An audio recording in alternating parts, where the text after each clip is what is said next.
এত সস্তায় এত সুন্দর ফুট ম্যাসাজ গোয়াতে তো ভাবাই যায় না। আর বিশেষ করে কিন্তু এখানে মেয়েদের ড্রেসের পুরো প্যারাডাইস বলতে গেলে। ক্যান্ডোলিম বিচে বসে আছি, এত ভিড়। ক্যান্ডোলিম বিচে রয়েছে এরকম দুর্দান্ত কিছু বিচ ক্লাব বা বিচ শ্যাক। তো আমি কিন্তু স্পেশালি ইডলি নিয়েছি, চিকেন সসেজ নিয়েছি। সব জায়গাতেই কিন্তু ইউরোপিয়ান আর রাশিয়ানদের ভিড়। মানে এগুলো কিন্তু একদম সুইট কর্ন টাইপের, খুবই নরম। জীবনে প্রথমবার ক্যাসিনোতে এন্ট্রি করব এবং সেটাও কিনা গোয়াতে। 5100। যারা জেন ফুড পছন্দ করো কিংবা যারা একদম ভেজ খাবার ছাড়া খাও না, তাদের জন্য কিন্তু জিঞ্জার হোটেলের সামনেই আছে Krishna Punjabi dhaba and family restaurant, 24/7 open. Hold me close till I get up. Time is barely on our side. I don't wanna waste what's left. The storms we chase are leading us, and love is all we'll ever trust. Goa travel সিরিজের নতুন আরেকটা এপিসোডে আপনাদের সকলকে স্বাগত জানাই। আগের পর্বে আপনাদের সঙ্গে আমি বিশদে শেয়ার করেছি আমাদের কলকাতা থেকে গোয়া যাওয়ার এক্সপেরিয়েন্স, কেমন সেই অভিজ্ঞতা, কি কি প্রবলেম আমরা ফেস করেছি, এই সম্পূর্ণ অভিজ্ঞতা শেয়ার করা আছে। কোনো কারণে যদি সেই প্রথম পর্বটা আপনারা মিস করে যান কিংবা না দেখেন, তাহলে অবশ্যই দেখার জন্য কিন্তু অনুরোধ থাকলো। আজকের পর্বে আমরা শেয়ার করব গোয়ার মনোহর ইন্টারন্যাশনাল এয়ারপোর্টে অবতরণ করার পর আমরা কোন হোটেলে যাচ্ছি, কোথায় থাকছি, সারাদিন কি করছি, সেই সমস্ত খুঁটিনাটি তথ্য থাকছে আজকের ভিডিওটায়। চলে এসছে আমাদের হোটেল জিঞ্জার গোয়া ক্যান্ডোলিম।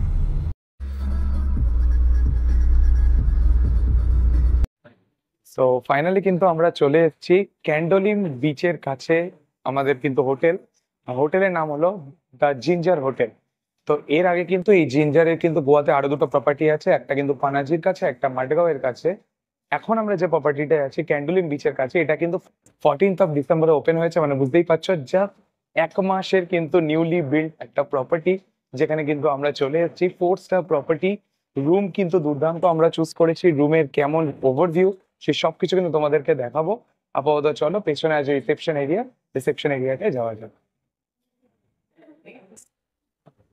তো এই হলো রিসেপশন এরিয়া, জাস্ট দুর্দান্ত। জেঠুমনি বসে আছে, আমাদের লাগেজ গুলো রাখা আছে, আর এই হচ্ছে রিসেপশন এরিয়া। 514।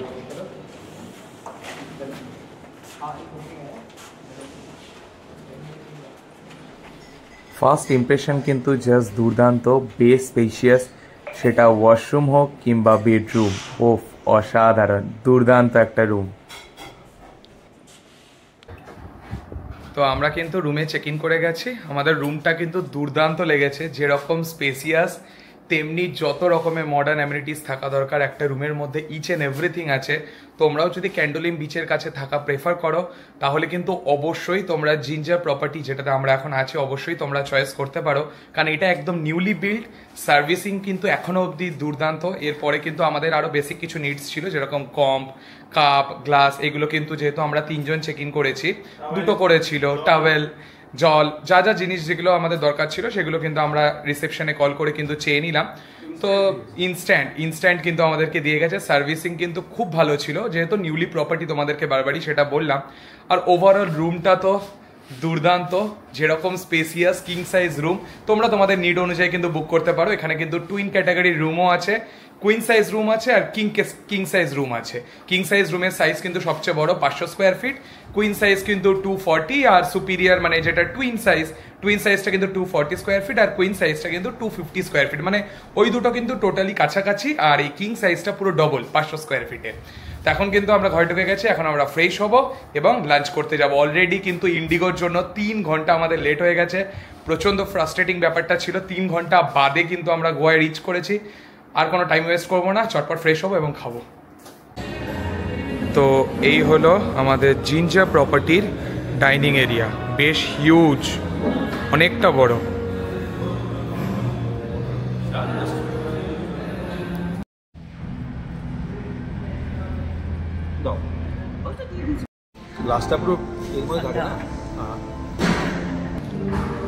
তো আমরা কিন্তু খাবার টেবিলে চলে এসেছি, আর আমরা কিন্তু আজকে দুপুরে লাঞ্চের জন্য অর্ডার করেছি ভাত, ডাল, আর প্রন মালাইকারি। তো প্রন মালাইকারিটা হতে কিন্তু 20-25 মিনিট সময় লাগবে। আর পাঁপড় ছিল, পাঁপড় আর স্যালাড। তো প্রনটা হতে শুধু 20-25 মিনিট সময় লাগবে, কারণ এখানে কিন্তু কোনো কিছু প্রিপেয়ার্ড থাকে না, যেটা আমরা অর্ডার করি সেটাই কিন্তু এখানে দেওয়া হয় আমাদেরকে। তো ভাত আর ডালটা কিন্তু খুব তাড়াতাড়ি চলে এসছে, 10 থেকে 12 মিনিট সময় লাগলো। তো এবার আসবে প্রন মালাইকারি। এদিক থেকে পাঁপড় দিয়ে গেছে, তার সাথে আছে ডাল ফ্রাই, তার সাথে আছে ভাত, আর প্রনটা কিন্তু আসছে। প্রন, ও হো নাইস। দেখি একটু তোলো, দেখি একটু কেমন বড় সাইজটা। ও দারুণ, জাম্বো সাইজ।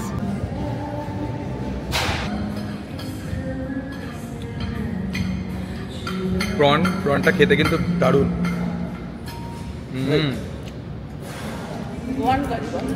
গোয়ান, অ্যাকচুয়ালি এটা গোয়ান কারি। প্রন নিয়েছি আমরা, বাট গোয়ান স্টাইলে। তো খাওয়া দাওয়া কিন্তু আমাদের হয়ে গেছে, মোটামুটি ভালোই ছিল। ডালটা কিন্তু আমাদের বেশি ভালো লেগেছে রাদার দ্যান প্রন। ভাত, ডাল আর প্রন চিমচাম খাবার দাবার অর্ডার করেছি এবং বেশ ভালোই ছিল। আর এটা ছিল আমাদের রেস্টুরেন্ট এরিয়া। সেখান থেকে বেরিয়ে কিন্তু একটা সুন্দর মতো লন আছে। ওয়াও নাইস, খুব সুন্দর। এখানেও কিন্তু তোমরা বাইরে বসে কিন্তু খাবার তোমরা এখানে খেতে পারো। আর ওইদিকে সুইমিং পুল আছে। বাহ, খুব বড় নয়, ছোটোর মধ্যে কিন্তু সুইমিং পুলটা। এখানে কিন্তু বেশ কিছু ডে বেডও আছে, তোমরা কিন্তু এখানে বসতে পারো। আর এই হচ্ছে সুইমিং পুল, অনেকটা ইনফিনিটি সুইমিং পুলের মতোই, বাট বেশ ভালো। আর একটা যে ব্যাপার যেটা তোমাদেরকে না বললেই নয়, একটা যেটা ব্যাপার ভালো লাগলো, এই দিকে দেখো কোনো রুমে কিন্তু কোনো ব্যালকনি নেই। তাই তোমরা কিন্তু যখন এখানে সুইমিং করবে সেক্ষেত্রে কিন্তু ওপর থেকে যে কেউ তোমাদেরকে দেখবে সেই রকম ব্যাপারটা কিন্তু নেই। তো এই প্রাইভেসি যে ব্যাপারটা, এই প্রাইভেসি ব্যাপারটা কিন্তু অ্যাকচুয়ালি খুব ম্যাটার করে। আমরা কিন্তু দেখেছি অনেক হোটেল যেখানে আমরা সুইমিং পুলে স্নান করছি, আশেপাশের জায়গা থেকে সমস্ত লোকজন দেখছে। তো এই ব্যাপারটা কিন্তু খুব একটা ভালো লাগে না, খুব অকওয়ার্ড ফিল হয়, বিশেষ করে যখন সেটা লেডিসদের ক্ষেত্রে হয়। বাট এই যে প্রপার্টিটায় সেটাই কিন্তু আমি দেখলাম যে এটা কিন্তু খুব ভেবে চিন্তে করা আছে।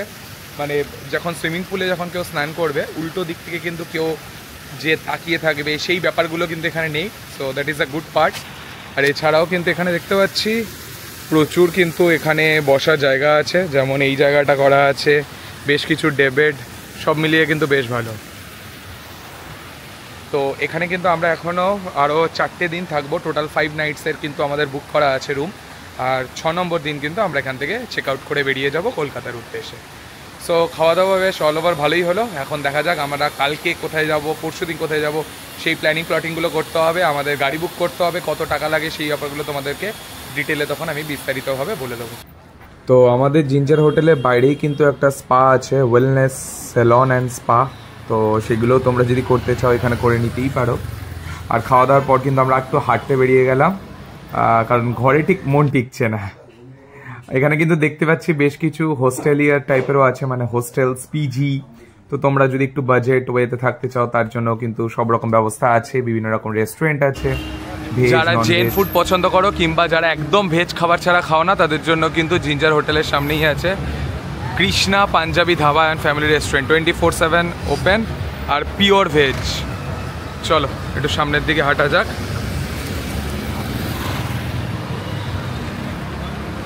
রোদ কিন্তু ভালোই আছে, মানে শীতকালে আমরা কলকাতায় যা রোদ পেয়েছি তার থেকে অনেক বেশি রোদ এখানে।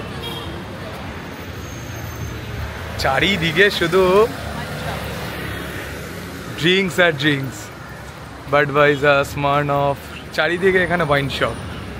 তোমরা যদি ক্যান্ডোলিন থেকে বাগা অবধি যদি রাস্তা ধরে হাঁটো তাহলে এরকম কিন্তু প্রচুর জায়গা পেয়ে যাবে যেখান থেকে তোমরা 2 হুইলার রেন্টেও নিতে পারো। তো এই যে প্রপার্টিটা দেখতে পাচ্ছ এটা কিন্তু নোভোটেলের প্রপার্টি। চলো তোমাদেরকে একটু সামনে থেকে দেখাচ্ছি। তোমরা যদি কেউ ক্যালাঙ্গুটের কাছে যদি তোমরা নোভোটেলে থাকতে চাও, অ্যাকচুয়ালি এটা কিন্তু ক্যান্ডোলিম বিচের একদম কাছাকাছি। তার পাশে কিন্তু দেখতে পাচ্ছি ওশিয়ান ক্যাসিনো। আর এই যে নোভোটেল বলে লেখা আছে, এটা কিন্তু নোভোটেলের প্রপার্টি। পুরো একদম চারপাশে কিন্তু স্ট্রিট মার্কেট, দুপাশে কাজুর দোকান, সানগ্লাস, জুতো, ड्रेस, प्रचुर दुकान। कितना कॉस्ट है इसका? 550 का 1100 रुपया kg। ओके, एक ही टाइप्स का है कि डिफरेंट टाइप्स का भी है? 850 भी है? 850 से स्टार्ट है, 1600 तक है। अच्छा, 850 से 1600 तक। ओके ओके, ठीक।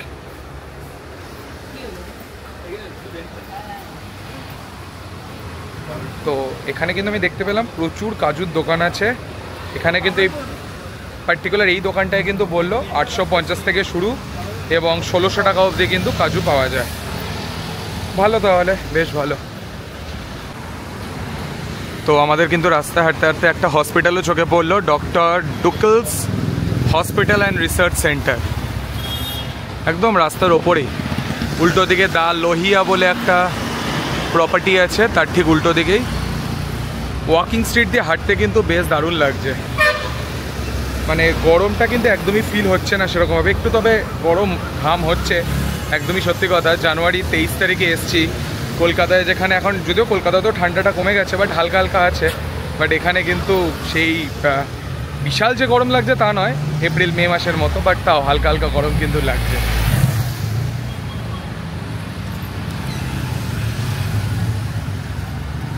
পুরো শপিংয়ের জায়গা।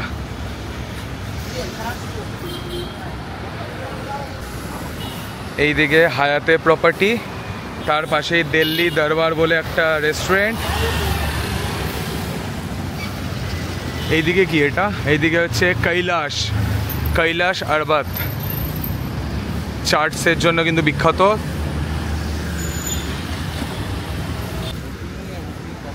Kanha pure veg family restaurant, তার পাশেই আছে গ্রেট ই পাঞ্জাব, এটা কিন্তু veg non veg family restaurant, যেখানে ইন্ডিয়ান, চাইনিজ, সাউথ ইন্ডিয়ান সব কিছুই পাওয়া যায়। তোমাদের সঙ্গে একটু শেয়ার করে দিই এখানকার লোকাল ট্রান্সপোর্টের ব্যাপারগুলো। তো তোমরা যদি বাসে করে ঘোরো দুধসাগর ওয়াটারফল 2599, এছাড়াও যে সাউথ গোয়া বা নর্থ গোয়া ট্রিপ করো তাহলে 500 টাকায় কিন্তু তোমাদের পার পার্সন হয়ে যাবে। সাউথ গোয়ার মধ্যে কি কি জায়গা ঘোরাচ্ছে একটা স্ক্রিনশট তোমরা নিয়ে নিতে পারো। নর্থ গোয়ার মধ্যে কোন কোন জায়গা তোমরা ঘুরতে পারবে সেই সমস্ত ডিটেলস দেওয়া আছে, একটা স্ক্রিনশট নিয়ে নাও। তোমরা যদি কেউ বাসে করে ঘুরতে চাও, এসি বাসে করে, তার কিন্তু আমি ডিটেল ইনফরমেশন দিয়ে দিলাম। South Goa trip, north Goa trip, Dudhsagar waterfall, boat cruise, মানে ডিনার ক্রুজ, যেগুলো সমস্ত ইনফরমেশন কিন্তু তোমাদের দিয়ে দিলাম। সে কিন্তু সবটাই কিন্তু এসি লাক্সারি বাসে করে, বাট আমরা যেহেতু প্রাইভেট কার বুক করব তার জন্য কিন্তু অনেক রকমের ট্রাভেলস আছে। আমরা যখন বুক করব তারপরে তোমাদের সঙ্গে ইনফরমেশনগুলো শেয়ার করবো। আপাতত তোমাদের সঙ্গে যে ইনফরমেশনটা শেয়ার করলাম সেটা কিন্তু এসি লাক্সারি বাস, 30 থেকে 35 জন একসঙ্গে একটা বাসে করে তোমাদের যেতে হবে, স্পটে যেতে হবে, বিভিন্ন বিভিন্ন জায়গা ঘোরাবে, সবটাই কিন্তু তোমাদেরকে দেখিয়ে দিয়েছি, একটা স্ক্রিনশট নিয়ে নিও। তো এটা ছিল একটা ওভারঅল মোটামুটি একটা তোমাদের ধারণা দিয়ে দিলাম যে তোমরা যদি শেয়ারিং বেসিসে ঘুরতে চাও তাহলে কিন্তু এটা প্যাকেজ হতে পারে। নর্থ গোয়া, সাউথ গোয়া, তারপরে ডিনার ক্রুজ, দুধসাগর ওয়াটারফল, এইগুলোর জন্য। তো ডিক্যাথলনের উল্টো দিকে কিন্তু আমরা অনেকগুলো গাড়ি দেখতে পেলাম, তাদের সাথেও কিন্তু কথা বললাম। তো দুধসাগর যে ট্রিপটা আমরা করার কথা ভেবেছি, তো দুধসাগর ট্রিপের জন্য কিন্তু খানিকক্ষণ আগে কথা বললাম আর্টিকা গাড়ি, তারাও কিন্তু যাওয়া আসা মিলে 4500 টাকা নেবে। আর এখন ডিক্যাথলনের উল্টো দিকে যাদের সাথে কথা বললাম তাদের হচ্ছে ডিজায়ার গাড়ি, তারাও কিন্তু বলতে 4500 টাকা। তো অবভিয়াসলি যদি আমি টাকাটা যদি সেম হয় তো সেক্ষেত্রে সবাই কিন্তু আর্টিকা প্রেফার করবে, 6 সিটার গাড়ি। তো আর গাড়ির কন্ডিশনটাও ম্যাটার করবে। চলো কোনটা বুক করব তোমাদেরকে সব আপডেটগুলোই দেবো। এখানে কিন্তু লোকাল ট্রান্সপোর্টেশন কিন্তু বাস, সবাই কিন্তু মোটামুটি এখানে বাসেই ট্রাভেল করছে। আমরা যখন কুন্নুর গেছিলাম, উটিতে জানি না, উটিতে কিন্তু আমরা খুব একটা বাস টাস দেখতে পাইনি। যখন আমরা কুন্নুর ঘুরতে গেছিলাম ওখানেও কিন্তু লোকাল ট্রান্সপোর্ট হিসাবে সবাই মোটামুটি বাসই ইউজ করছিল। অটো কিন্তু এখানে খুব একটা দেখতে পেলাম না, যাও বা একটা অটো দেখতে পেলাম, বলে কিনা ক্যান্ডোলিন থেকে ক্যালাঙ্গুটে যেতে কিনা বলে নাকি 500 টাকা, মানে মাথাটা খারাপ আছে নাকি, 3-4 কিলোমিটারের জন্য বলে নাকি 500 টাকা, যা তা বলছে। অটোটা এখানে খুব একটা চলে না, আমাদের কলকাতার মতো টোটো অটো কিন্তু এখানে খুব একটা নেই, মোটামুটি সবাই বাসেই যাতায়াত করছে। আর সবারই দেখছি মোটামুটি এখানে ওই private car, tourist bus, shuttle, মোটামুটি সেইগুলোই কিন্তু এখানকার মানে ডেলি কিন্তু কমিউনিকেশনের কিন্তু এখানকার ওয়ে আউট। তো এই ক্যালাঙ্গুটে বিচের কাছে কিন্তু আমরা দেখতে পেলাম একটা চার্চ, সেখানে কিন্তু বাইরে থেকেই কিন্তু আমরা দেখলাম। অ্যাকচুয়ালি আমরা যেহেতু শর্টস পরে আছি, শর্টস পরে কিন্তু ভেতরে ঢোকা অ্যালাউ না, তাই জন্য কিন্তু আমরা ভেতরে ঢুকলাম না, বাইরে থেকেই কিন্তু দেখছি।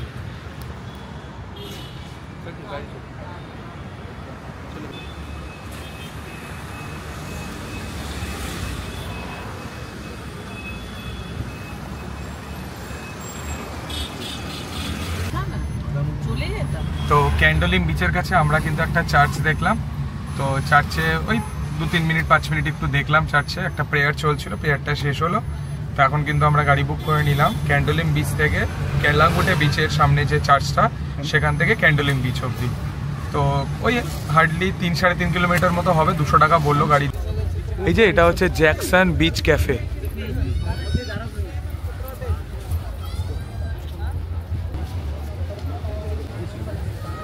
তো এখন ঘড়িতে বাজে সন্ধ্যে 6টা, দেখে মনে হচ্ছে 6টা বাজে, মানে 5টা বাজলেই আমাদের কলকাতায় পুরো অন্ধকার হয়ে যায়। এখন বাজে 5:55, অ্যারাউন্ড 6টায় আমরা কিন্তু চলে এসেছি ক্যান্ডোলিম বিচে। চলো তোমাদেরকে একটু ক্যান্ডোলিম বিচটা দেখাই। হ্যাঁ, একটু জোয়ারের টাইম মনে হচ্ছে। ও সানসেটটা দেখতে পাবো, দুর্দান্ত, দারুণ। ও বিশাল ঢেউ, বিশাল ঢেউ। ওখানে দেখছি ব্যানানা রাইড বা আরো অনেক রকমের রাইডও হচ্ছে, বিভিন্ন স্পিড বোট, ওয়াটার রাইডসও কিন্তু এখানে হয়, বিভিন্ন ডে বেডও কিন্তু এখানে আছে, অবশ্যই সেটা চার্জেবল বেসিস।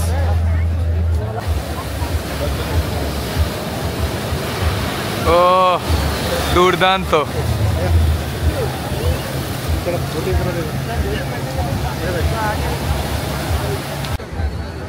তো দেখতেই পাচ্ছ এখন কিন্তু ডে বেড নেওয়া হলো, আর এই ডে বেড যেটা 3টে নেওয়া হচ্ছে, এই ডে বেডের কস্ট কিন্তু এখানে প্রথমে বলেছিল পার বেড কিন্তু 200 টাকা করে, তার মানে 3টে বেড কিন্তু 600 টাকা বলেছিল, বাট আমরা কিন্তু বার্গেনিং করে 3টে বেড 300 টাকায় নিলাম।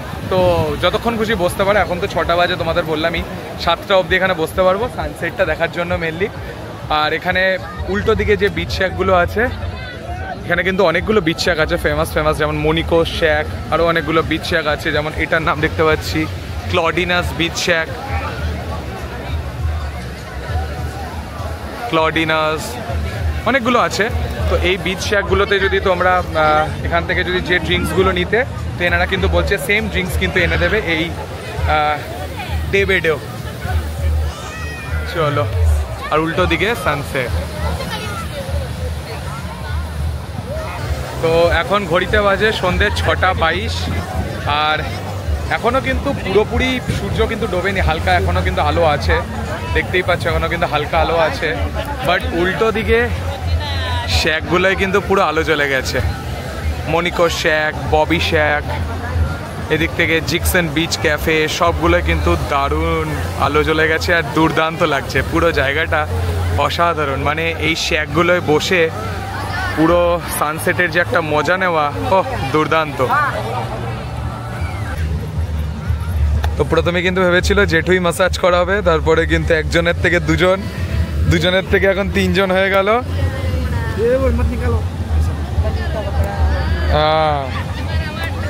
সবাই মিলে এখন ম্যাসাজ করাচ্ছি। তো আমাদের কিন্তু পার হেড কিন্তু বলেছিল 400 টাকা, দেখা যাক 3জনে করছি কত কম নেয়।